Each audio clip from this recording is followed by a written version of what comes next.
Bienvenue sur le plateau télé du Salon de l'Immobilier, 32e édition, en ce samedi après-midi.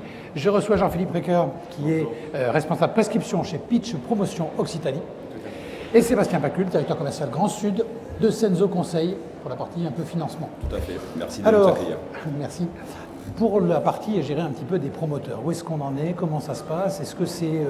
on a l'impression que c'est un peu morose actuellement, qu'il n'y a pas beaucoup de choses à proposer, pas beaucoup de terrain déjà à trouver, à construire. Alors, donc c'est pas facile. C'est tout à fait ça, c'est-à-dire qu'aujourd'hui, c'est pas facile déjà le métier de promoteur initialement, mais ça devient de plus en plus difficile d'aboutir sur une opération.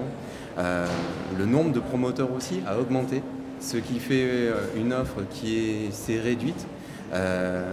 D'autant que les propriétaires fonciers ont un peu aussi de difficultés à passer le pas, à partir, à libérer des fonciers parce que au niveau, on va dire, de tout ce qui est tout simplement fiscal, la fiscalité sur la vente, sur l'IFI, etc., qu'on entend parler pratiquement tous les jours, eh bien ça pose un peu des problèmes aussi pour pouvoir passer le cap.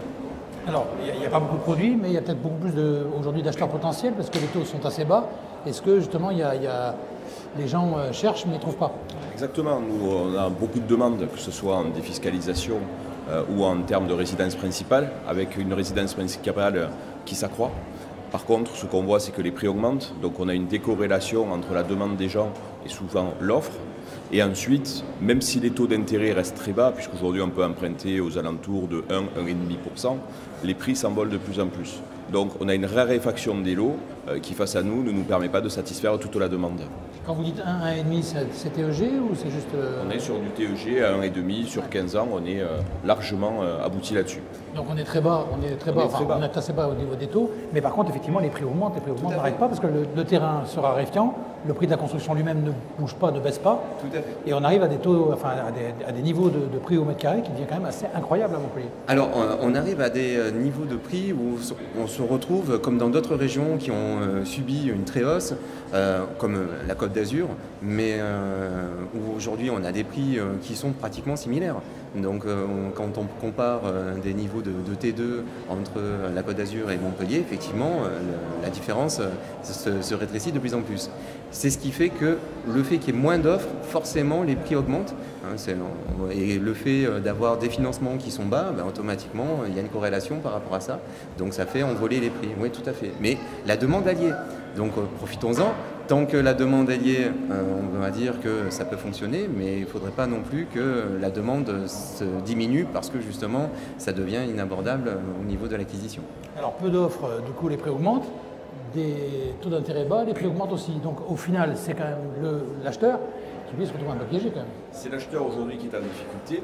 Surtout que ce qu'il faut regarder, c'est que lorsqu'on est dans la région de Montpellier, on n'a pas les mêmes niveaux de salaire, ni les mêmes catégories socio-professionnelles que dans d'autres régions. Donc on voit aujourd'hui ce qui peut se passer dans la rue, parce que les gens sont en souffrance par rapport à leur niveau de salaire et le coût de la vie.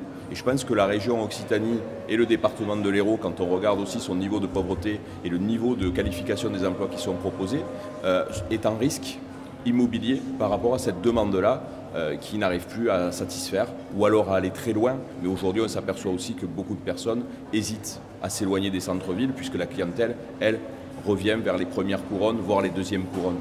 C'est fini le temps où les gens étaient prêts à aller jusqu'à Gignac pour acheter quelque chose et faire les allers-retours soir et matin, parce qu'on a aussi le prix de l'essence, le coût des transports et une offre de transport qui, dans la région, est très clairement insuffisante si on veut arriver à irriguer Montpellier de manière correcte.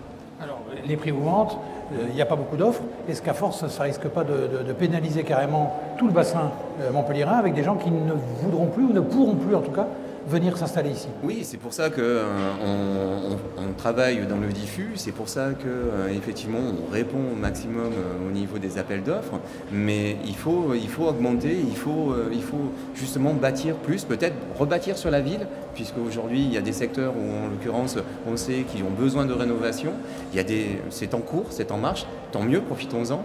Peut-être qu'effectivement il faut peut-être libérer davantage pour pouvoir couvrir l'offre et redescendre un peu le niveau de prix, la pression foncière par rapport à ça. Parce que justement aujourd'hui, la pression est vraiment très forte.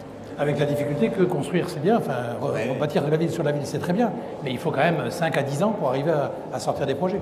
Tout à fait. Aujourd'hui, ça devient de plus en plus compliqué à mettre à terme un projet entre les contraintes techniques, les contraintes d'études, puisque ce qui est valable aujourd'hui, dans 6 mois, n'aura plus la même valeur en termes de coût de construction.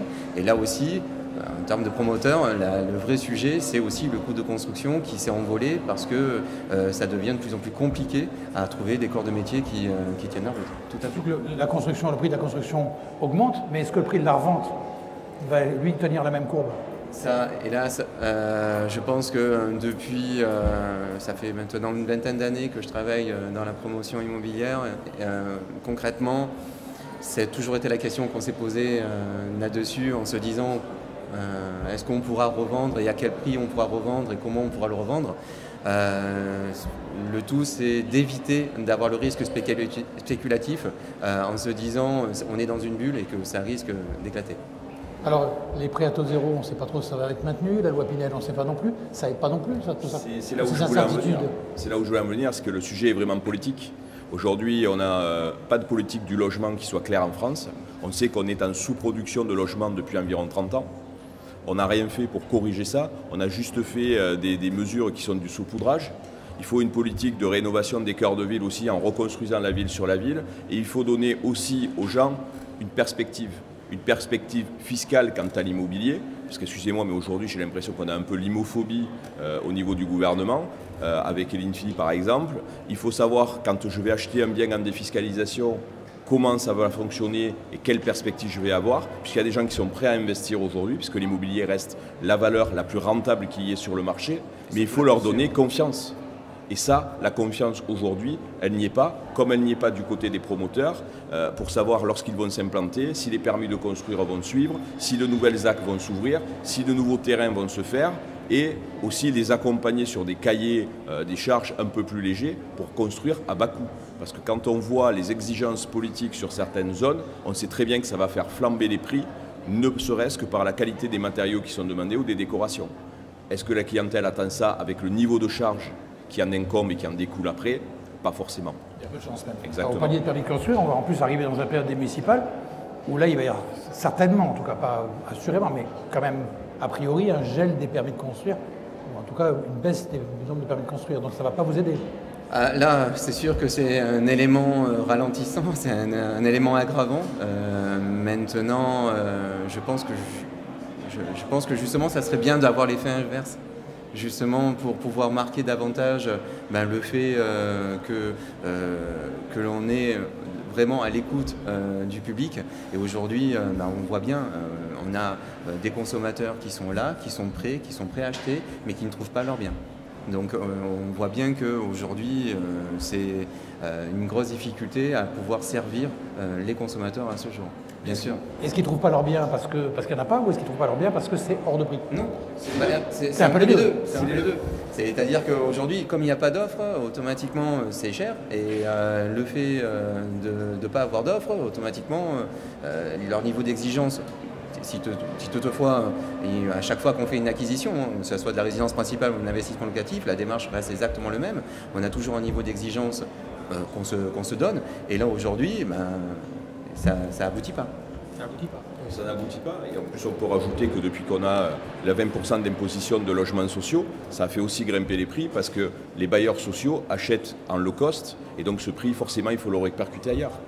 Donc là aussi, il y a un vrai sujet. Parce que le prix du mètre carré, que ce soit en logement social ou pas en logement social, il est le même. Il y a toujours quelqu'un qui le paye. Et in fine, c'est le consommateur. Comment vous voyez l'avenir? Pessimiste, optimiste? Non, on sait très bien qu'on est toujours dans des cycles. Donc le tout, c'est d'attendre le cycle. C'est comme revendre un bien immobilier. Il ne faut jamais être pressé pour la revente. Il faut toujours attendre le bon moment. Donc ça, c'est une règle qui est indéniable. Et ça, que ça soit dans l'ancien ou que ça soit dans le neuf ou dans du récent, il faut toujours attendre le bon moment pour pouvoir revendre. On sait que les cycles de l'immobilier durent entre 7 et 10 ans. Et donc, concrètement, c'est ce qu'il faut faire. Il faut attendre entre 7 et 10 ans le bon moment. Ça, c'est toujours pas évident non plus pour le vendeur, en tout cas de savoir exactement qu'il faut attendre. Et des fois, on vend parce qu'il faut vendre. Quoi. Oui, exactement. Donc des fois, ça... C'est pas très évident de tenir le cycle. Quoi. Tout à fait. Vous êtes optimiste aussi quand même? Nous sommes très confiants puisque de toute manière, comme je le disais tout à l'heure, l'immobilier reste une valeur sûre, la plus rentable. Et pour les résidences principales, c'est un besoin primaire. Donc les gens sont, quoi qu'il en soit, obligés de se loger. Le seul message, c'est messieurs les politiques, accompagnez-nous et vous verrez que nous sommes capables tous de faire des choses qui iront dans le bon sens. Oui, enfin il faut se loger, mais après les gens vont peut-être pas pouvoir acheter et vont rester locataires.